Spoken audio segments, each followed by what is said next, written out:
Morning. Good morning. Good to see you. How are you? All good. All good. All good. All good. 4:30 Sunday is a very big moment, I guess, for you. Your Anfield career as Liverpool manager begins. Just wonder how much you're looking forward to it and what you're expecting.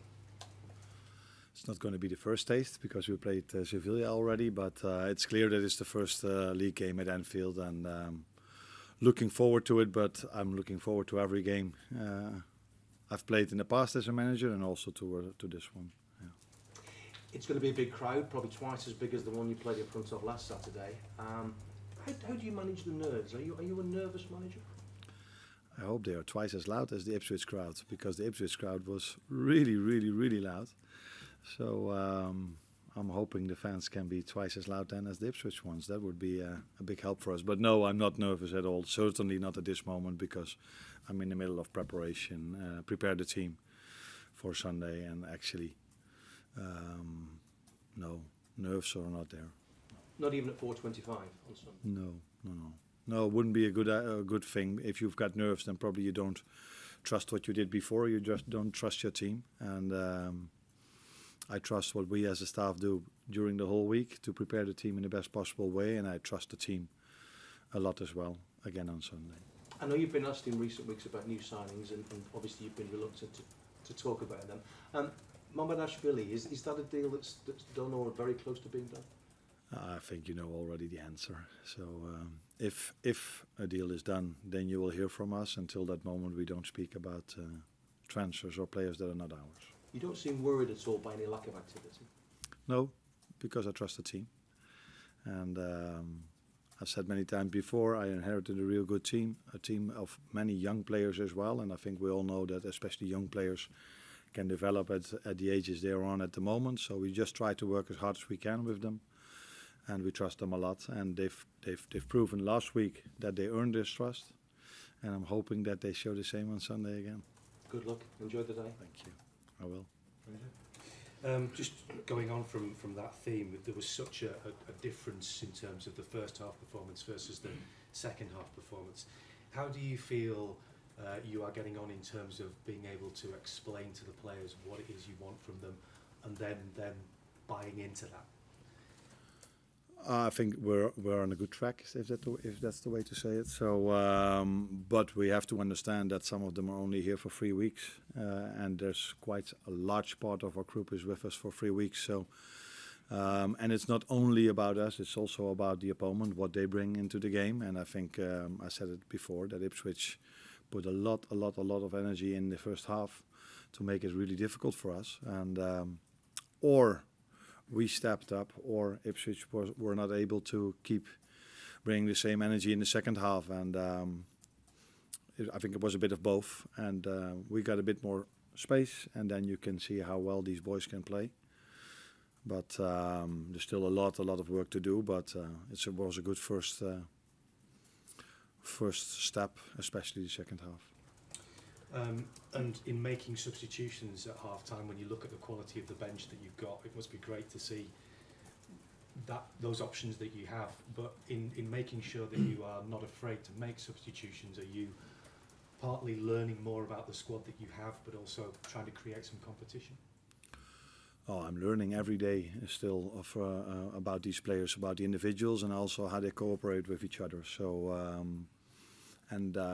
for me, the last week was not only important on Saturday, the Sunday was also really important, because I learned and saw there that the ones that didn't play on Saturday were able to bring a really good training session in on Sunday. And I think that is that's a really important thing for a team as well, because we all know that we're going to need many of them during the season for a lot of game minutes. And they brought in a really good training session on Sunday.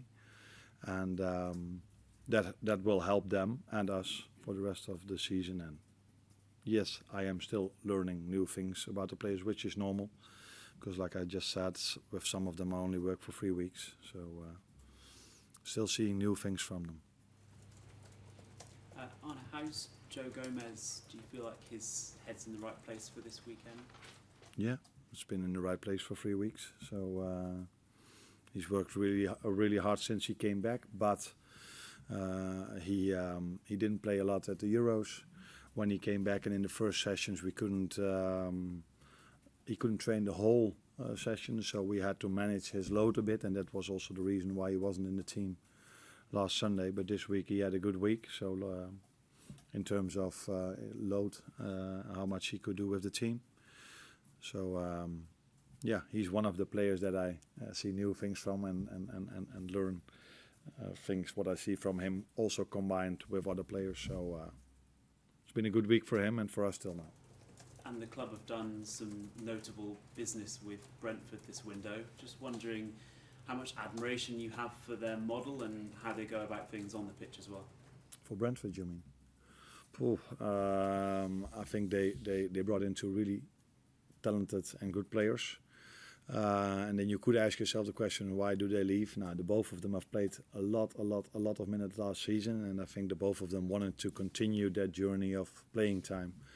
And I think they were able to play for us, but there's so much competition in the positions they play that they wouldn't play every minute of every single game. And then it was a good deal. It's a real good deal for us, and I think it's a good deal for Brentford, and it's also a good deal for the players. So everybody happy, unless they they do too well on Sunday. Do you admire the way Brentford play as well?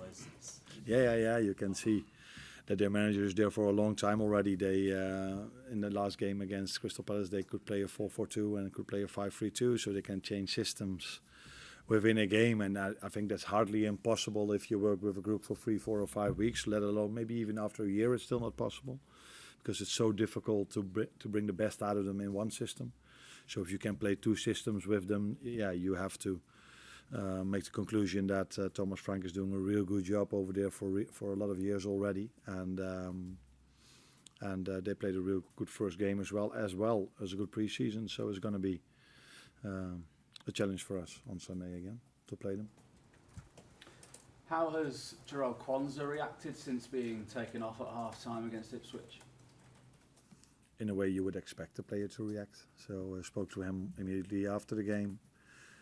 Spoke to him the day after on Sunday, and in the end of that conversation he asked if he could train Sunday. So normally he should have done recovery, he wanted to train, and unfortunately I think it was Tuesday that he picked up a bit of an injury, so he couldn't train on Wednesday, and let's see if he can train today.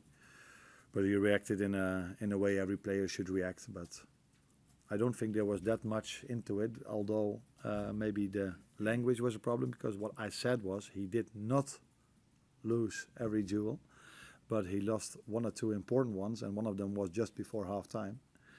And from what's been told to me, it's like that I've said that he lost every duel, which he didn't. He did not do. We as a team lost too many duels, and he lost one or two as well. And this is also what I said to the team the day after. That it was not about Jarell, that we as a team didn't do well. But in my opinion, the only threat at that moment from Ipswich was Dilap, and he won one or two important duels. And I was trying to get that strength out of their team by bringing in Ibu. Mm-hmm. And you sold a couple of younger players this transfer window. Some fans might be concerned that you might be letting some promising talent go a little too soon. Do you understand where they're coming from? Yeah, that's always a difficult one, because young players want to play as well, and if they want to develop, they have to play. And it's always like this, so they come through the ranks of the youth academy, and either then you're good enough to play for us many minutes, or you're still not there, or there's too much competition in your position. And I think still this team, which what we have a lot of homegrown players, and one of them, trainer only, is also training with us on a daily basis, but only 17 yet. So this club will always bring good youngsters, and it's always a challenge to find the right moment, either to play them, or if they've played quite a lot of minutes, they want to make the next step in their career. And if that is not possible because Virgil van Dijk is playing here, or Mo Salah is playing here, or all the other top players are playing here, then it's the best for them and also for the club to let them go, because you always want to take care of your own interest, but you also have a responsibility to the players. And if they want to play somewhere and it's not possible for us, with us, and they're not happy with 500 or 600 minutes, because these youngsters, didn't play much Premier League games. They played a few games in the cup. Then you have to, in my opinion, let them develop somewhere else. Thank you. Carl, on the centre-back situation, is it a case of 3 players competing for one place alongside Virgil, or do you see different players coming in like on Saturday with different jobs for you to do? Virgil came in 3 weeks ago, and in my opinion, he made a lot of impact when he came back. So he made a lot of impacts in all these years he's played here. But me working with him, he's shown how much he cares about the team and how good he is. But for him, and the same with Mo, like all the others, they still have to bring their performances in. So in my opinion, there are 4 players having competition for 2 positions. But at this moment, it's clear that Virgil is playing, and he's also going to play on Sunday if he's fit. And you selected Grabberg as the 6. I guess it's probably not a position he's played regularly throughout his career. What do you see as his qualities for that role for your team? I think he brings in certain qualities which we like in that position, but he only played 2 games in that position, and he did it in both times really well. So against United he played well. 3 games though, against Sevilla and against Ipswich.